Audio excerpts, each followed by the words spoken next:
Hi everybody, I'm Sandy. And I'm Debbie. We're from the Normal Paranormal Group. And today, we're going to talk about true ghost stories. These are true stories. We're not using names to protect people. You know, they told us these stories in private. And they didn't want their names revealed when we said, don't worry, but and the stories are true and amazing. So, we're going to start out with the first one. It's about receiving a phone call from the dead. I'm sure. Wait a minute, not any phone call now. No, not any phone call. FaceTime. FaceTime. Yes. Mm-hmm. This person who received this FaceTime at first received a phone call from someone who passed away 3 years ago and still had their name and number on the phone. And when the phone rang, they didn't answer it, but their name showed up. Then that night, they received a FaceTime call from the same person that passed away 3 years ago. And what's amazing is this person was so frightened by it that they went and told someone about it. So they took the phone and they actually tried to FaceTime back and called this number. And the phone said, this phone has been disconnected, this number. So how is this possible? We hear these stories all the time, but it's amazing why they received that phone call 3 years later. Not but once, but twice. First a regular call, then a FaceTime call. And then you had a friend who told you about? Oh, when their uncle passed away. Yes, they were helping cleaning up the house and they've been upstairs in the bedroom already, and there was no one up there, so my friend went up there and looked at, in the bedroom. And in the carpet, it was a white carpet, was the uncle's name spelled out. Frightened her to death, literally. And she ran downstairs, and they couldn't believe. He was like sending them a message. He wrote his name in the carpet that he was there. Mm-hmm. These are true stories, by the way. They're not made up stories. So. And lately, my Abby has been going crazy in the middle of the night. It could be like 3 o'clock in the morning. And she would wake up and she would, I was wondering what that noise was. I got distracted. I know. Okay, good. Well, anyways, my Abby's been getting up at like 3 in the morning, going to the edge of my bed, looking out towards the kitchen doorway, and growling at something that's not there.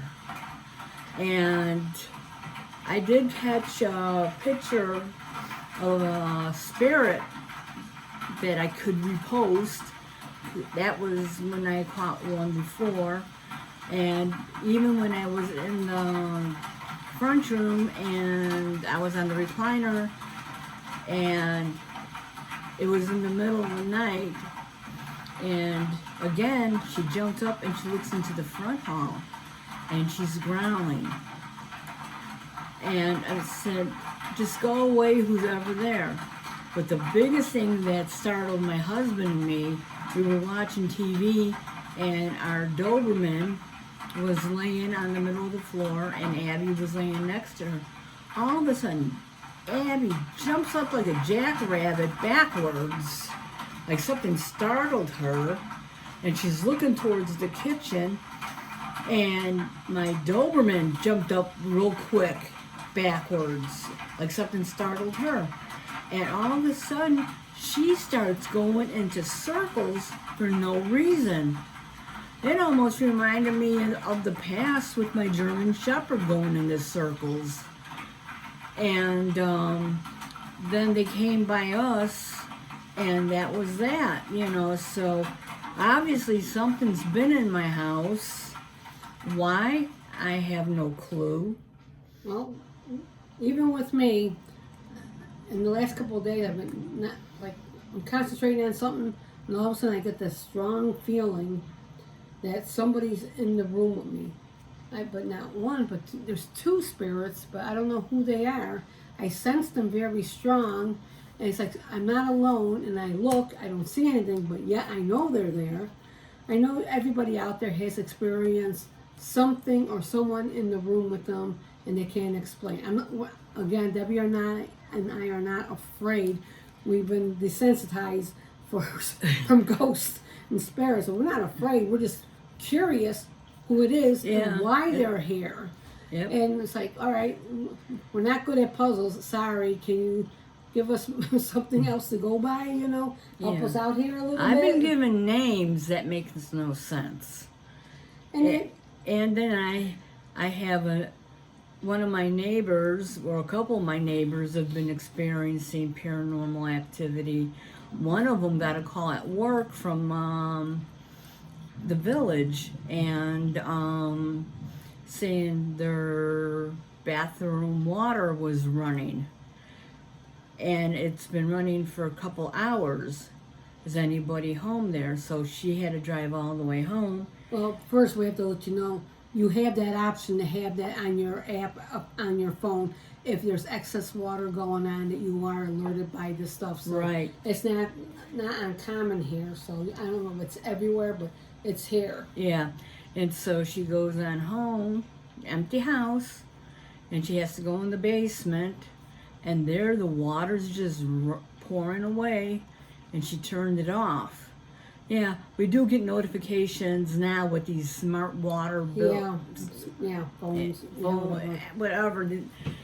They know how much everything you use, So they do alert you right away. And then I have another friend of my uncle who passed, and every night, it started about a year ago or something, he's been getting someone knocking at his door at 3 a.m. And he's got that little peephole and looks through the peephole, and there's nothing there. He even opened the door, there's nothing there. And he's been having this happen to him quite a bit.